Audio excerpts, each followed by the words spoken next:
Hey everyone, welcome back to 996 The Howl. Some good news. Professional hockey is still being played in Arizona, and good hockey, the playoffs for the American Hockey League start this week, and the Roadrunners have clinched home ice. They face the Calgary Wranglers, used to be the Stockton Heat. Their series starts Wednesday.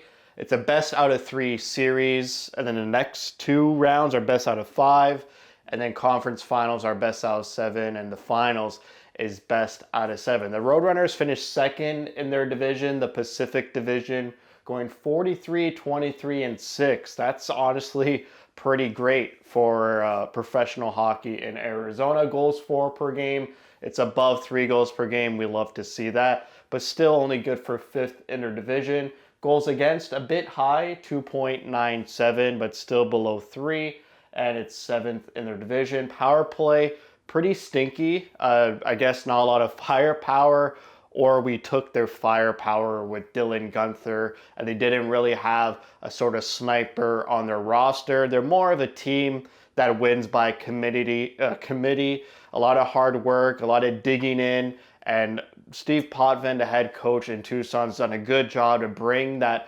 brotherhood mentality that Andre Tourney cultivated with the Arizona Coyotes. He's brought it in to the Tucson Roadrunners. Power play 17.3%, but their penalty killing is really good at 83.9%.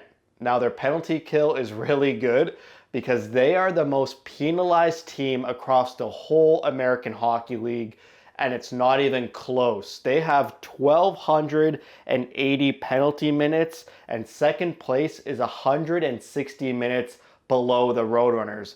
I'm not sure what's going on. Someone please report and ask questions why they're 160 minutes above second place and lead the league in penalty minutes. That's a lot of pressure to put on your goalie, but thankfully their penalty killing is pretty good. But for the playoffs, you know, special teams could win you a series, especially in such a short series like best out of 3.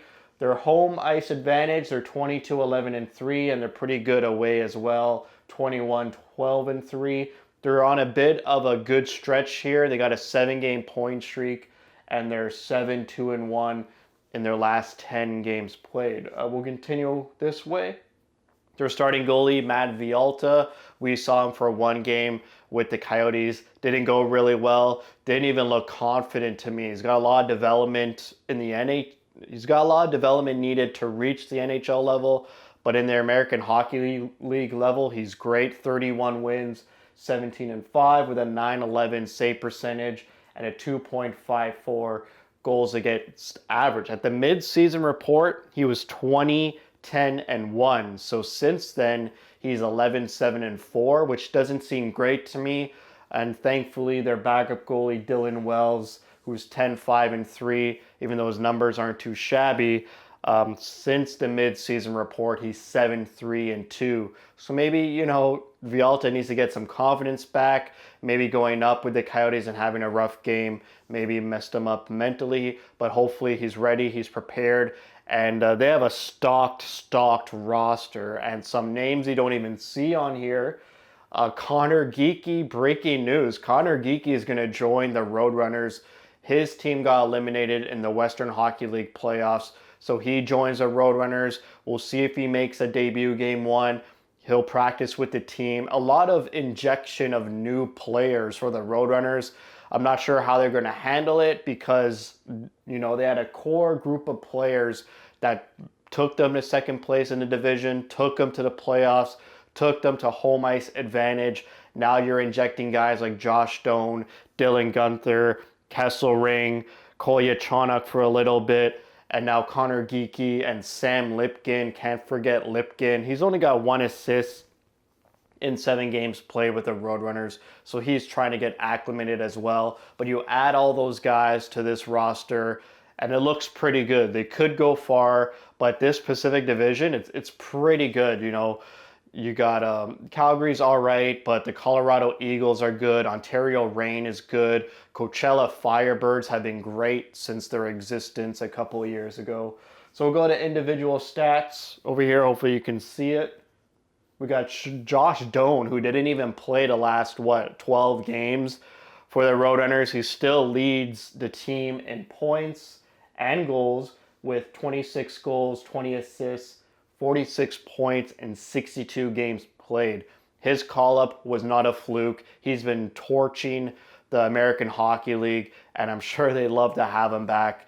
The Roadrunners do, and Josh Doan. Then Atu Ratu, which we saw him in the last game at Mullet Arena. Great to see a draft pick. Great to see all these draft picks really carry this team. We're not relying on AHL veterans like years prior. I remember years prior we had Laurent Dauphin, some other AHL veterans. It wasn't really a draft picks carrying this team. But this year it's a different story. Ratu, 44 points in 55 games played. Yannick, we know a lot about him. He's been in the organization for a really long time. 36 points in 55 games played. Then you got Kellerman, Hebeg, Leonard, and Poganski. Those are like the AHL veterans. Sort of Kellerman. We signed him as a free agent. Same with Poganski. They're all tied with 32, 31 points. And then Nathan Smith, he's kind of struggling a little bit. He underwhelms me a lot, but I know there's some fans of Nathan Smith. We'll see if he sticks with the organization heading into the offseason. 31 points in 60 games played. Kirkland, he's an AHL veteran, 30 points in 43 games played. That's a pretty good points per game percentage. Gunther, who we stole for the last 50 games or so for the Roadrunners, 45. 28 points in 29 games played. This guy's going to light it up. We saw him be almost a point per game for the Coyotes. I can't wait to watch these games. I will watch these games. I won't really do a game review for each game. I'll do a review of the whole round after watching the 3 games. Maybe it's 2 games. Maybe the Roadrunners win it by Friday night and they advance. And then McCartney, 22 points in 46 games played. I've been high on McCartney, but his AHL numbers haven't been jumping off the page for me recently. We go to defenseman. Soderstrom with 32 points in 62 games played. Pretty good numbers as you see here, but at the mid-season report, he had 8 goals, so he only added 1 goal in his last 24 games played. I also want to mention Josh Doan. In his last 22 games with the Roadrunners, he has 19 points. And Ratu, in his last 22 games, he has 21 points. So Ratu really carrying that offensive load since we took Gunther and Doan. Zuber, 27 points in 70 games played. He nearly played every game for the Roadrunners. And Kolyachonok, who was injured for half the season. In his first game, we called him up for the Coyotes this past season. He's got 11 points in 36 games played. This is a pretty good defensive core if you add in guys like Kesselring, and then you pair them all with Camphor, Coke, and Cam Crotty.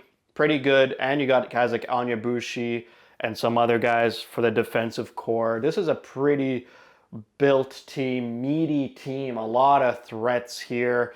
The defensive core could chip in on offense. You got NHL level sniper and Gunther.